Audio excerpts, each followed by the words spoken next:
Hello po mga kababayan, kamusta po kayong lahat? And once again, welcome back to another episode of Simply Talkies Vlog. Pag-usapan natin mga kababayan itong mga diskwalipakado? Ano yan? Yung disoriented na mga senador, no?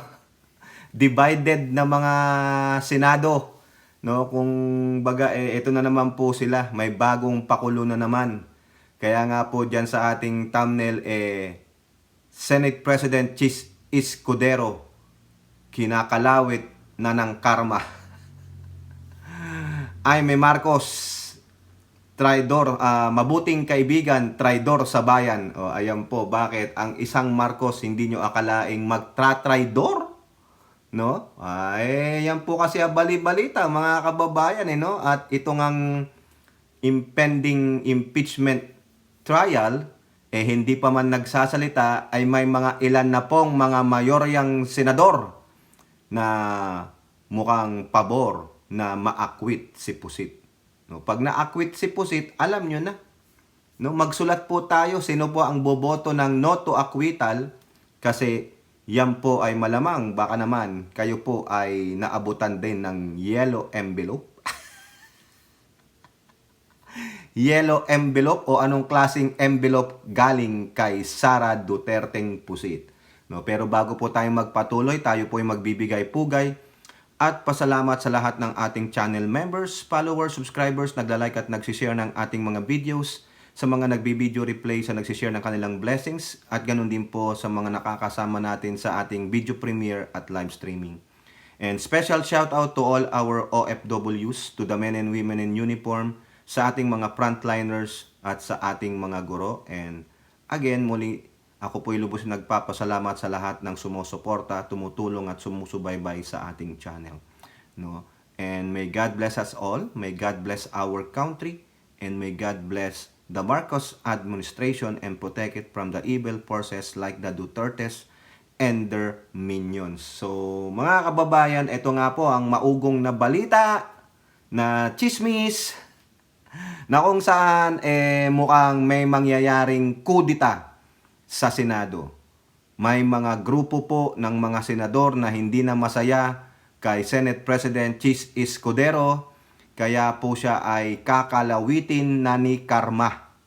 Hindi po ni Garma, kundi si Karma. Bakit Karma? Kasi ginawa din nila yan kay former Senate President Mig Zubiri.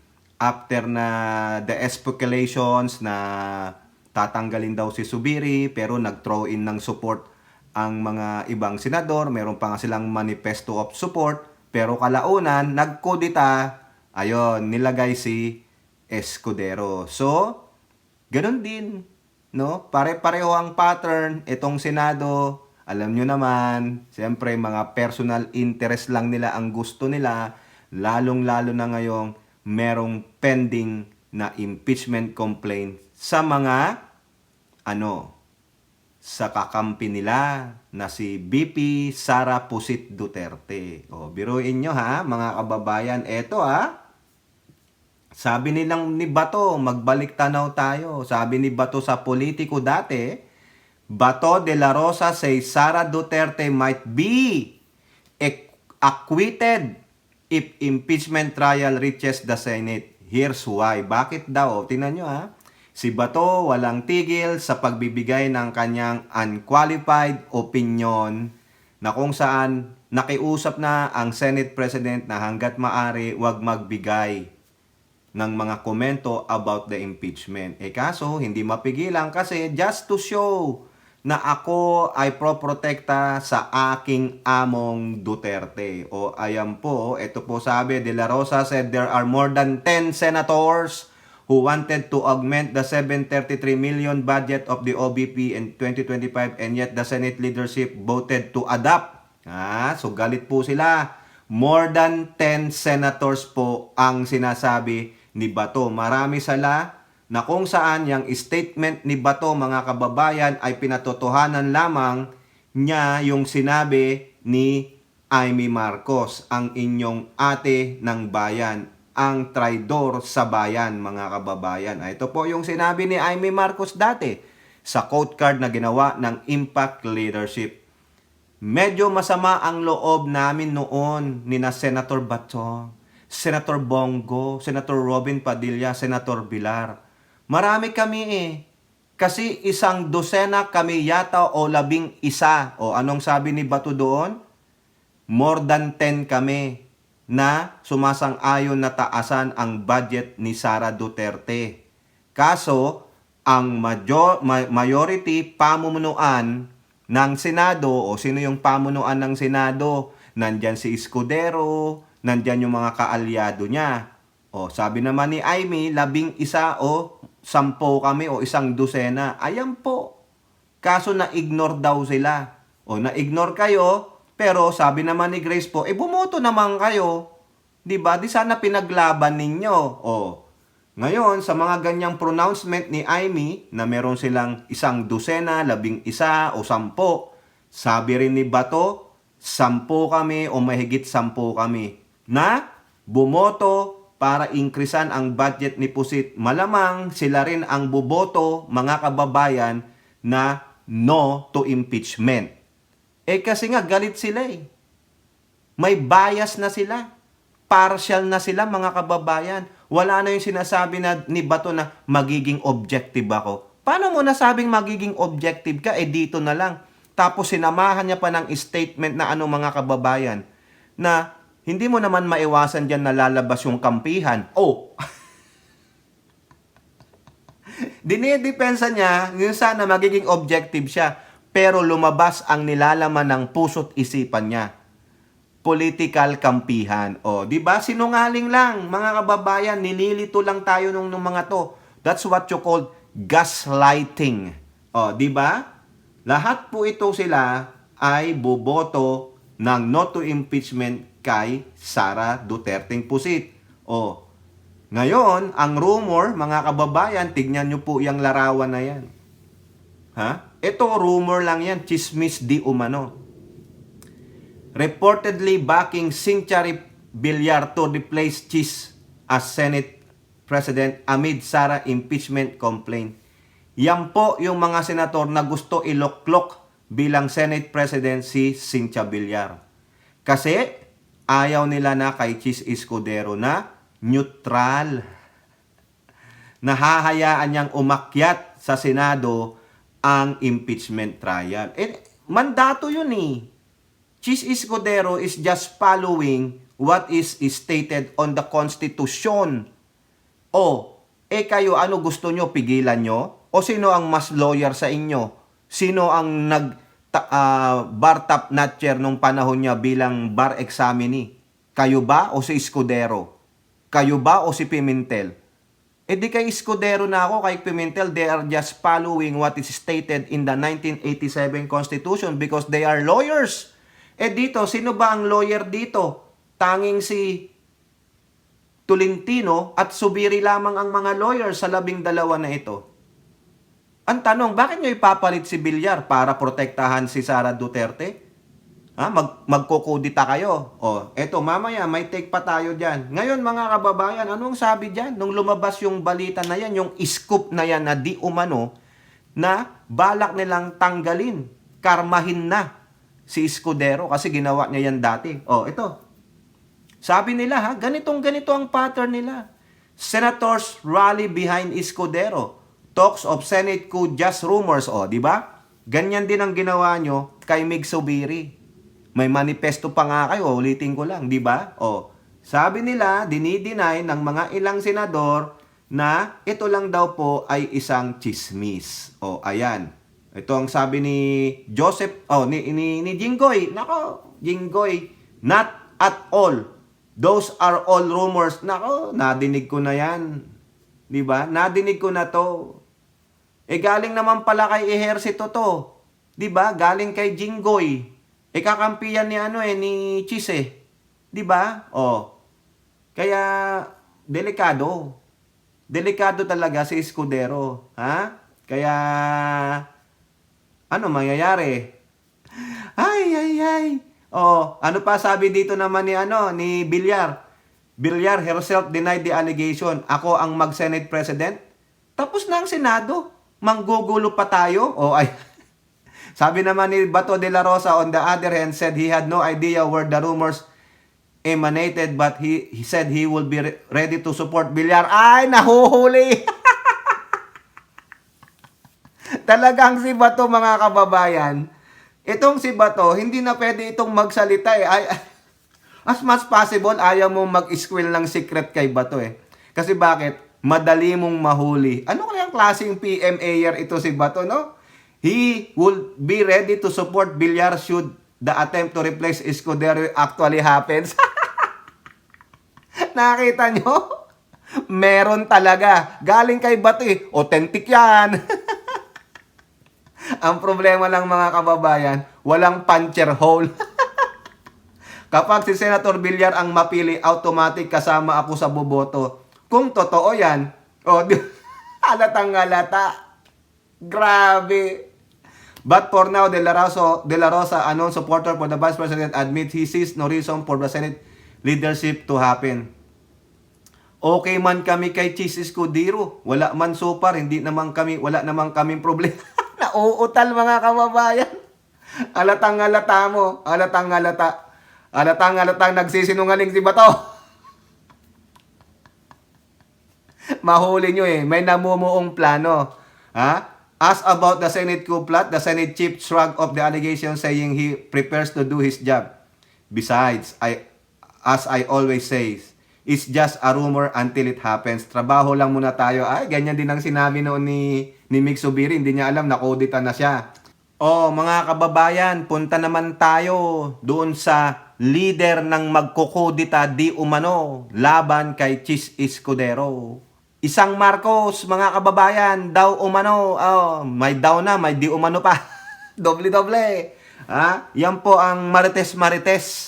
Ha? Na sinasabing siya ang magiging leader ng magkukudita. Because of what? Siyempre, best friend niya yung gustong i-impeach, no? Best friend, mas mahalaga ang best friend kaysa the will of the people. Ang traidor ng bayan, si Amy Marcos. Oo. Hindi mo sukat akalain na isang Marcos ang magtra-traidor sa bayan, mga kababayan. Gusto ng taong bayan, ha?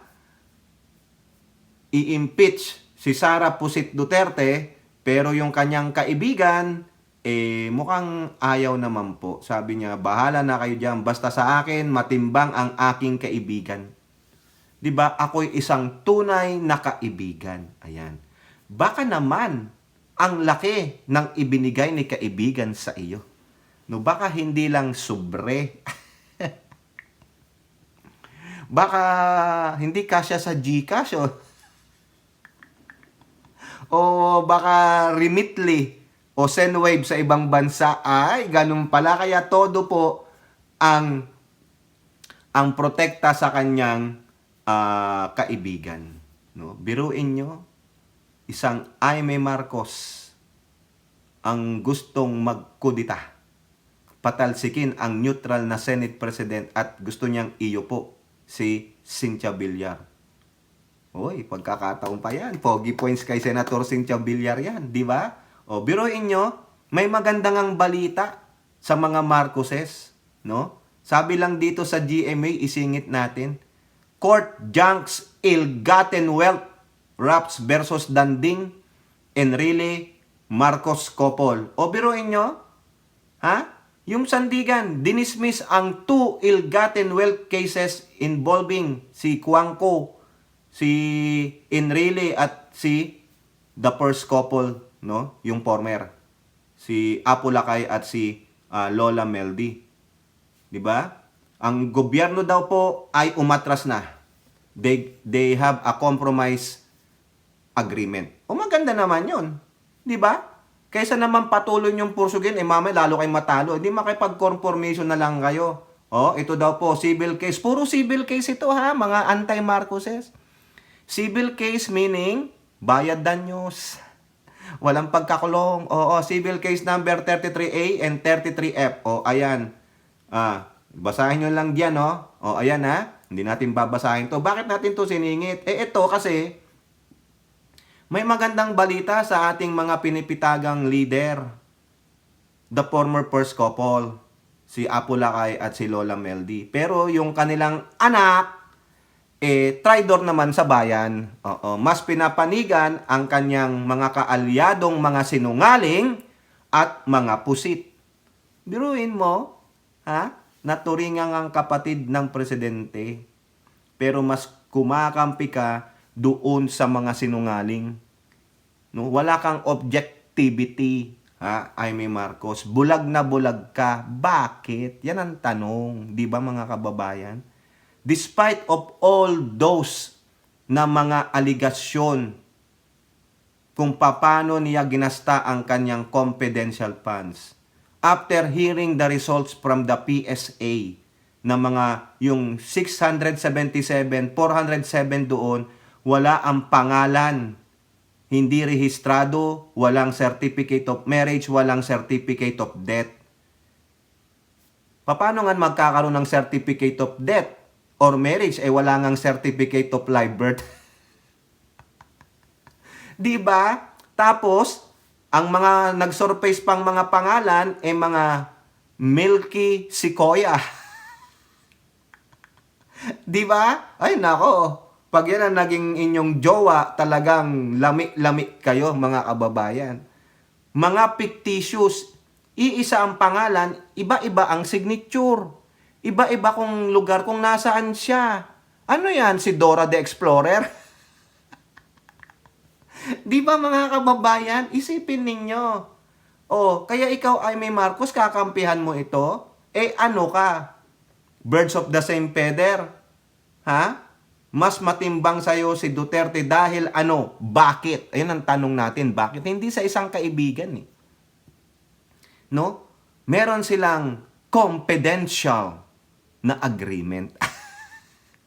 Pag yan nagkatotoo, ha, nailabas yung confidential, bagsak si Amy, baka yan, siya na ang magsariling self-depose na lang siya ulit.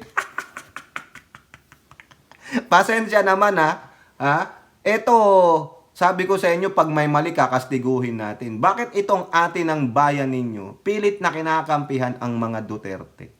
Tingnan mo naman, si Digong, EJK, si Pusit, plunder, malversation of funds, sinungaling, forgery pa ang pinagagawa nila. Yung acknowledgement receipt sa mga resibo, forgery yan.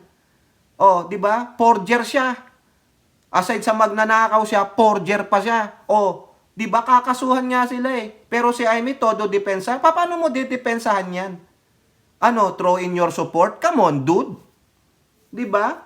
Nakita mo naman paano magnakaw pero hindi niya mapaliwanag. Oh, ipaliwanag niya. Kung tama ang paliwanag niya at may mga valid siyang evidences, makakampihan namin siya. Wala po eh. Pero si Amy Marcos, mag-i-instigate pa ng kudita para patalsikin si Ispy Escudero kasi hindi nila kakampi.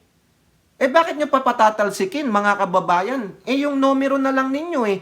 12 kayo. 12 kayo kung totoo man yan yung nilagay dyan sa impact leadership. At ang sabi mo, meron kayong 11 o 12 kayo na nagtaas ng kamay para taasan ang budget ni Pusit pero inignore kayo. O siyempre, nasaan ang loyalty ng 12 na yun? Ano rin ang sabi ni Bato? Mahigit 10 kami. Malamang maa-acquit siya. Kasi gaganti kami. Diba?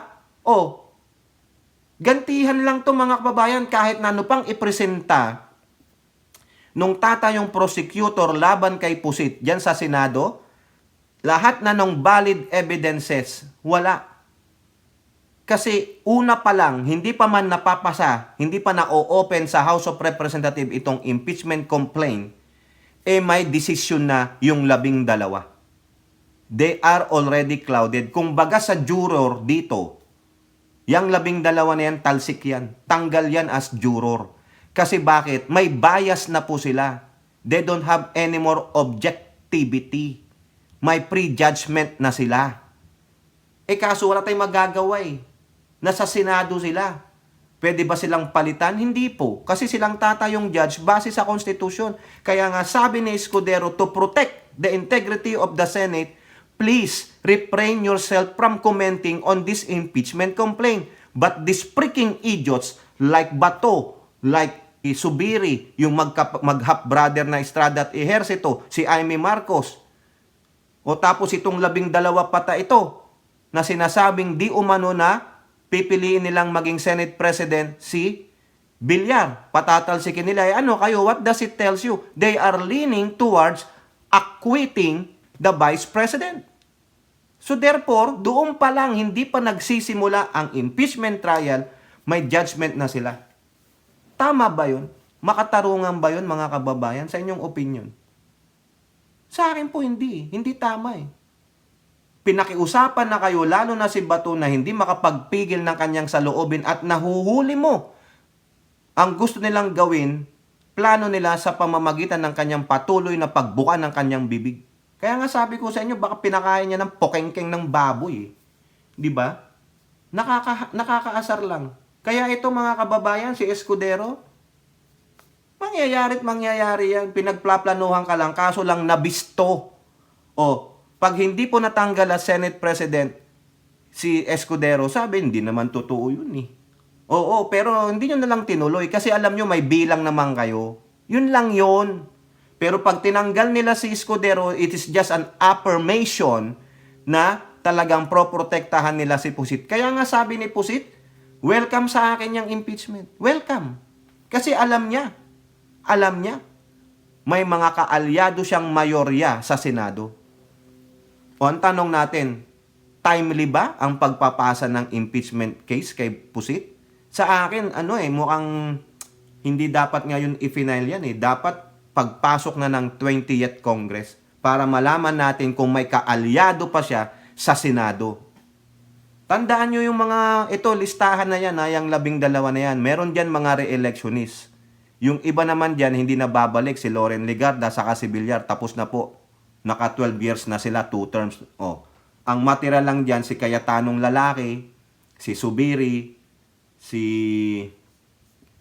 ano ba yung mga nanalo ng... Ayun lang, saka si Padilla, saka si Villar. 4 po dyan. Yung 4 na yan, maka-Duterte yan. Sana wag nyo nang dagdagan.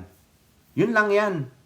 Pasok nyo na lang dyan yung mga dilaw at pink na senador. Buti pa. Bahala na kung anong mangyari ng last remaining 3 years ng Pangulo.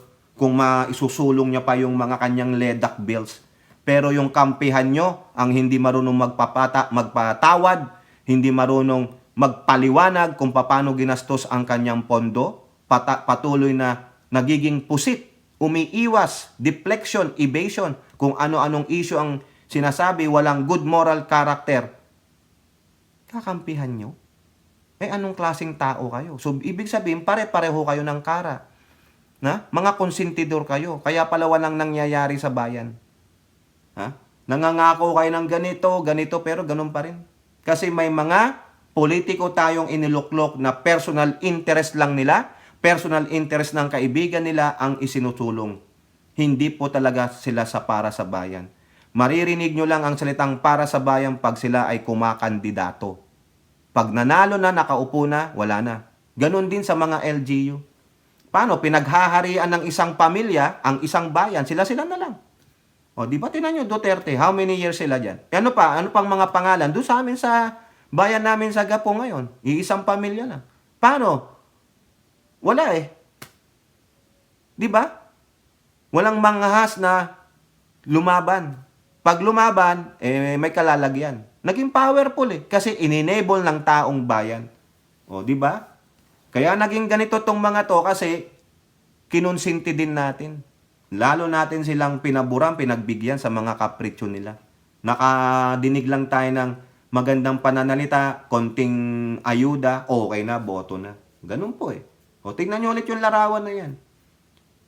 4 lang dyan ang matitira ng mga Duterte minions. Aside doon sa yung magkapatid na Estrada at Ejercito, alam nyo naman kung saan bumabaling yan. No? Si Nancy Binay, mawawala po yan kasi 2-termer yan. Sino pa yung mga naiwan? Si Coco Pimentel, mawawala din yan. Pero si Risa, alam nyo naman yan, anti-Marcos yan. Kung dadagdagan nyo yan ng anti-Marcos, wala na. Ano na mangyayari sa atin? Baka puro executive order na lang ang Pangulo. Kayo po, ano po ang inyong masasabi? Comment down below and don't forget to like and share. Hope to see you in the next videos. Bye-bye. God bless.